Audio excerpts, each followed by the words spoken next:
کیا بچوں کی ولادت کے دن اور حضور علیہ السلام کی ولادت کے دن کیک کاٹنا کیسا ہے؟ وضاحت فرمائیں۔ دیکھیے بات ذہن نشین فرمائیں کہ جب پیدائش ہو نبی علیہ السلام کی مبارک پیدائش جو ہوئی وہ پیر کے دن ہوئی، پیر کے دن پیدائش تھی، تو آپ علیہ السلام کی مبارک عادت یہ تھی کہ پیر کے دن کا روزہ رکھتے تھے، یہ ثابت ہے، پیر کے دن کا روزہ رکھنا یہ ثابت ہے، پیر کے دن جو ہے وہ عبادت کرنا یہ ثابت ہے کہ جس دن ولادت ہوئی ہو یہ ہم کر سکتے ہیں۔ بقیہ اس کے علاوہ یہ کیک کاٹنا یہ ہمارے یہاں ایک رواج ہے جسے عمومی طور پہ برتھ ڈے وغیرہ کہہ دیتے ہیں۔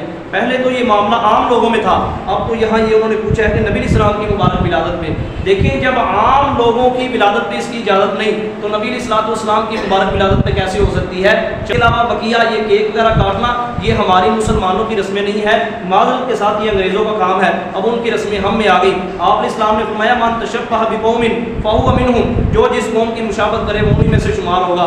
دیکھیں ہم نے مسلمانوں میں اپنے اسلاف اور اپنے اکابرین نیک لوگوں کے اندر شمار ہونا ہے کہ نہیں جی انشاءاللہ؟ تو اس لیے اس بات کا اہتمام کریں، رسم و رواج سے بچیں۔ اس میں 2 لفظوں میں ایک مختصر واقعہ سناتا ہوں۔ سعودی عرب کی بات ہے، جب وہاں قبر بنائی گئی تو قبر کھل گئی تو دیکھا جس کو قبر میں دفنایا وہ شخص وہاں موجود نہیں ہے، اس کی جگہ پہ کوئی عورت ہے تو وہ وہاں دفن ہے۔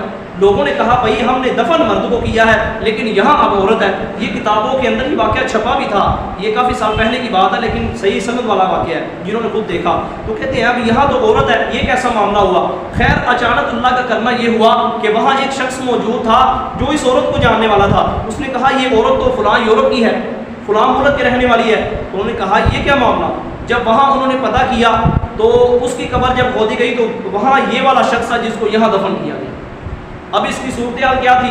جب اس کے گھر والوں سے پتہ کیا گیا تو وہ کہنے لگے کہ بس اور تو کوئی اس کے برے عمل نہیں تھے لیکن یہ کوشش یوں ہی کرتا تھا، اپنی شکل و صورت اور وضع کا انگریزوں والی بناتا تھا، اس لیے اللہ رب العزت نے مدینہ منورہ کی مٹی کے اندر اس کو رکھنا ہی نہیں چاہا، وہاں اس کو دفن کر دیا۔ اس لیے یہ بات ذہن نشین فرما لیں کہ ہم رسموں سے بچیں، رواج سے بچیں، سنت کے مطابق چلیں، یقین جانے اس میں خیر ہے، اس کے اندر ہی بھلائیاں ہیں، کوشش اس صورت کی فرمائیں۔ بلکہ یہ کیک کاٹنا ویسے اگر کھانے کے لیے ہو، تلذذ کے لیے ہو تو یہ ایک علیحدہ بات ہے، لیکن اس کو رسم اور دین بنا کر اس طرح کرنا یہ بالکل مناسب نہیں ہے۔ اب کتنی عجیب حرکات ہوتی ہیں، اب تو معاملہ کتنا آگے بڑھ گیا ہے کہ اس کا التزام کیا جاتا ہے، نہ کاٹنے والے کو غلط کہا جاتا ہے۔ ان چیزوں سے بچیں۔ اگر کسی کو 60 پہ روک دیں گے 100 پہ نہیں جائے گا، 50 پہ روکیں گے 60 پہ نہیں جائے گا۔ ہم نے کیا 100 پہ جا کے اس کو روکا، وہ 150 پہ چلا گیا۔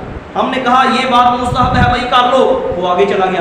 ہم نے کہا بھائی میچ دیکھنا یہ جائز ہے، علماء نے فتویٰ دیا تو لوگوں نے، نوجوانوں نے اتنا دیکھا حقوق اللہ، حقوق العباد کو ضائع کرنا شروع کر دیا۔ اب اس صورت کے اندر کہ جب اللہ کا حقوق اور بندوں کے حقوق ضائع ہو رہے ہوں، اس صورت میں میچ کا کھیلنا اور دیکھنا دونوں ناجائز اور حرام ہے۔